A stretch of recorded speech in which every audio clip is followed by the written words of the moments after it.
And we are back. I'm Richard RJ Eskow, and you are listening to the Zero Hour on the We Act Radio Network. Now, the We Act Radio Network has a new contributing program, and we're happy and pleased to have the co-host of that program on with us. The program is Talk Poverty Radio. The co-host who is joining us now is Rebecca Vallas. Rebecca is also the policy director of the Talk Poverty program at the Center for American Progress, and she joins us now. Rebecca, glad to have you. Thanks so much for having me on. You bet. We're excited about having your show on this network, and we know you do great work. And so why don't we start with this? So the launch of the show this week, first broadcast Thursday, rebroadcast on Sunday. You've been on another outlet until now. What's the show all about? Let's do the soft stuff first. The soft stuff. So you're gonna warm me up with the easy questions. Yeah, yeah, exactly.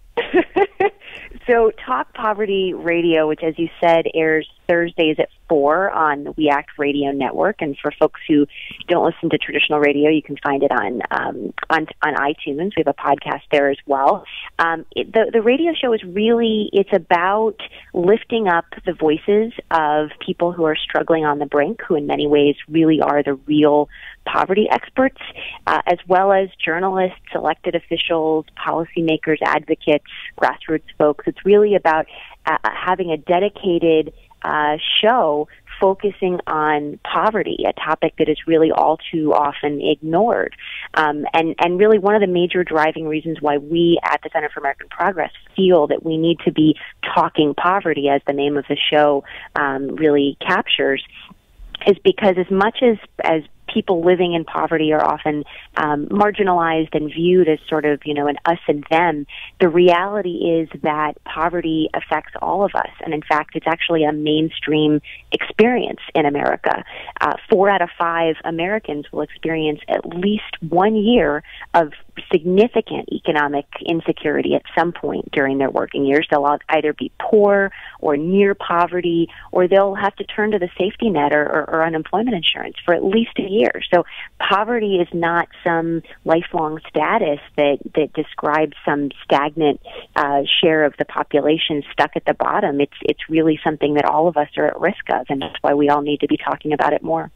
And when you say that, I mean, what also occurs to me to reflect on is that by saying that you're in effect destigmatizing the idea of poverty. It's not those nameless, faceless others with a capital O. It's not a problem for the other. It's a problem that many of us will face, or our family members will face, or our neighbors will face, or our friends will face. So is part of your thinking there too, besides the fact that those are compelling statistics on their own, is part of your thinking that to destigmatize it, to make it part of the common shared American experience? That's absolutely right. And I think just as when people come to not just hear statistics, but also experience it themselves in their own lives or through the eyes of a family member or a loved one, I think what we're seeing in particular, now in the wake of the Great Recession is more and more people really are just kind of through common sense and lived experiences understanding what's captured by that statistic that you and I just discussed.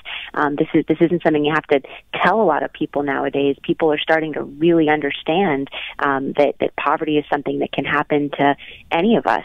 The Center for Community Change actually had a huge event this morning where they unveiled a big new campaign that they're launching about full employment and good jobs.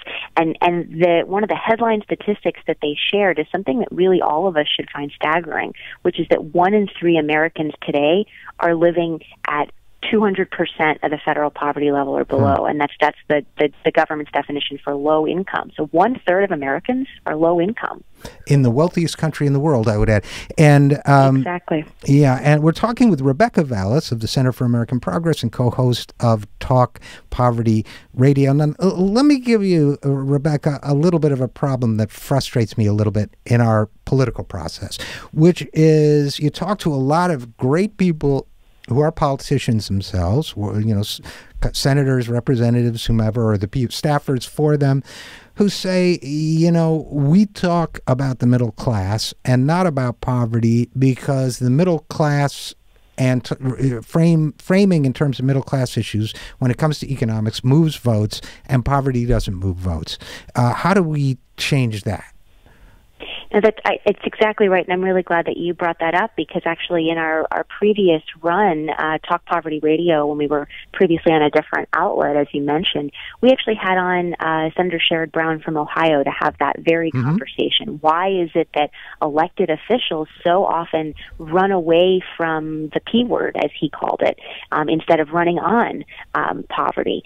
And, I think in many ways it is based on a misperception of what poverty is. It really, goes back to that us and them view that I think in many ways the media really perpetuates. When you see pictures of people who are, living, sitting on a grate or on the sidewalk, who are, usually disproportionately people of color are depicted, and it's people who are just in absolute squalor, and that's the idea that people have of what poverty is, as opposed to people struggling to make ends meet, which really describes a significant swath of the American population. I think that really reinforces fear in our elected officials and a sort of a cycle of self-reinforcing fear in the media to have a conversation about something that they think no one's going to relate to. But if we start having a conversation about who in America is not just at risk but already experiencing economic insecurity, who in America isn't able to pay their bills on time and isn't able to put food on the table for their families despite working hard, that's a set of themes and visuals that I think people really can relate to, and it's not any different from poverty.